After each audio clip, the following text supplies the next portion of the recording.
got to lift it, very easy. Get a leg, put underneath. Get another leg, put on the other side. Okay, let's put the arms in. Now the arms, you just gotta, this one into here and there. Gotta slide it in. Yeah. Like a puzzle, yeah? Like a puzzle, there you go. Okay, doesn't need to go all the way, that's fine. Okay, then same on the other side.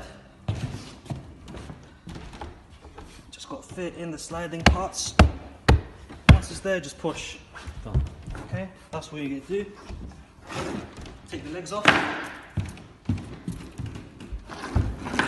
Okay, now put your left foot there and bring the sofa down. Okay, now this gap, easy to close, just sit on it. Done. No, flat.